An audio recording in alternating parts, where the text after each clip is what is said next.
All right, let's make sense of what took place then. Bring in Peter Matthews. He's a professor of American government, international relations and campaigns with Cypress College in California and joins us now live. Prof, great to see you once again. Thanks very much indeed for making time for us, especially because it's 7 minutes past 1 o'clock in the morning where you're at. So we appreciate your staying up to help us understand, at least from your vantage point, what took place.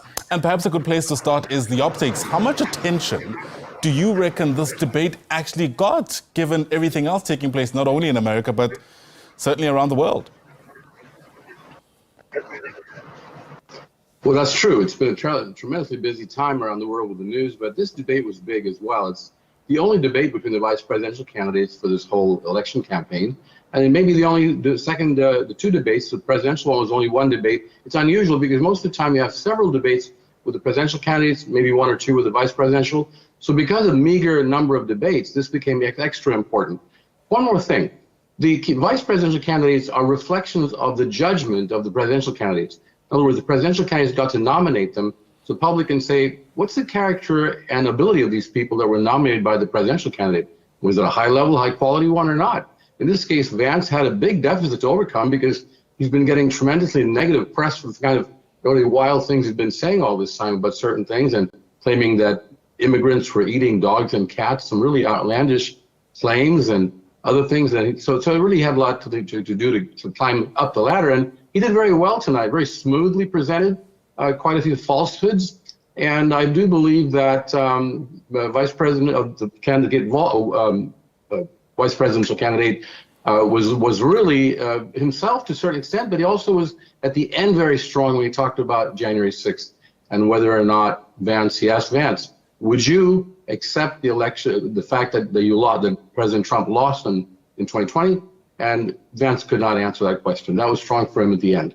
But it was quite a remarkable first half. Yeah. Especially. And, you know, we find that typically after these debates, there's always that one clip that goes viral, right? So when it was Trump and Kamala Harris, we found that the comment around eating of the dogs and pets by Haitian nationals in some parts of the country is what actually ended up catching fire. Do you think there's any of those moments that came from this debate that might actually lead to that kind of reaction? Well, yes, because when not talking about Vance, but Vance came out and said that he never said that he was for a national abortion ban.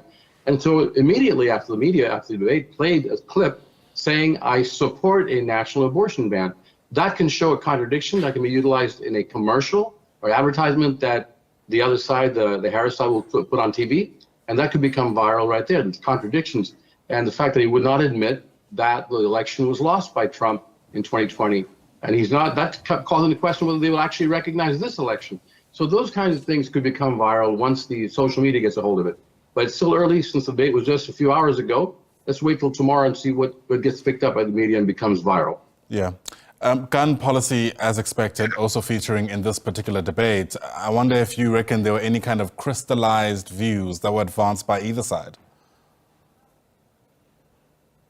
Yes, of course. There was one on the Affordable Care Act, or Obamacare, which Vance, once again, he lied about that. He said that President Trump rescued Obamacare, but in actuality, Trump was going to abolish Obamacare on day one, and he even conducted a vote, got the Congress to vote on it, to whether to dismantle it or not. And remember, Senator McCain put a famous thumbs down and said, I'm voting to keep Obamacare. But that was showing that President Trump actually was trying to dismantle Obamacare, or the Affordable Care Act. But this Vance came up and said that he saved it. So that's policy, but it's policy that was not very accurately portrayed by Vance. And I think that if you would like to look at Walz and how he tried to handle that, toward the end of the debate, the second half of the debate, he actually challenged Vance to be more truthful about what he was saying and accused him of not telling the truth. So there are policies like that. There's policy about the economic policies, immigration policies came up. And economics, for one thing, is one side is very different than the other. Kamala Harris and her side wants to build up the economy from the ground up by investing, by taxing the wealthiest and the big corporations a certain amount of money to bring money in for infrastructure investment, modern technology, green technologies, creating more jobs. On the other hand, President Trump's side wants to go ahead and cut taxes on wealthy investors, hope that they will invest the money in expanding businesses and create a trickle-down effect, which is a whole different kind of economics. So yeah, there are two different kinds of economics. Immigration, you could see that Mr. Walz said, yes, there has to be some regulation on illegal immigration, and that actually has been taking place, but hasn't voted on. There was actually a bill that was put forth, negotiated in a compromise version, which would have balanced the whole immigration reform and would have passed Congress. But President Trump was said by Mr. Walz that Trump actually instructed the Congress members to vote against it.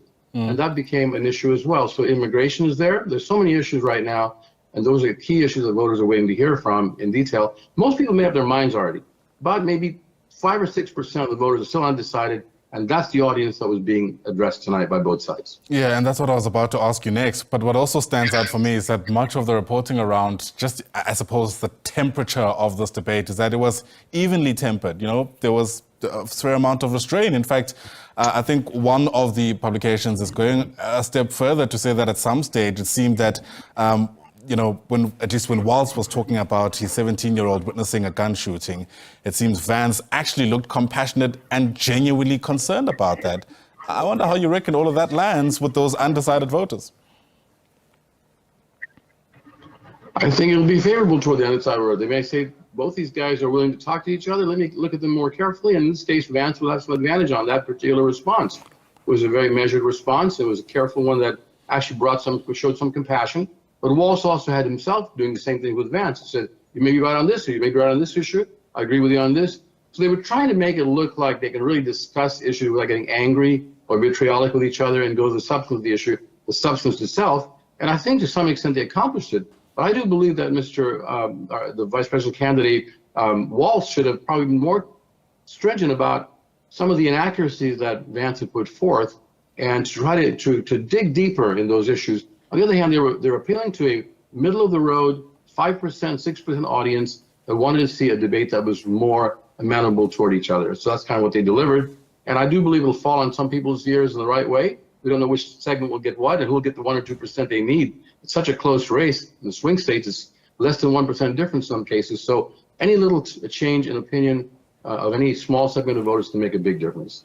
All right, Peter Matthews, as always, we appreciate your insights. Thanks very much indeed for staying up and speaking to us here in Johannesburg. Professor Peter Matthews is with Cyprus College. Live to us there from California. We really appreciate the time indeed.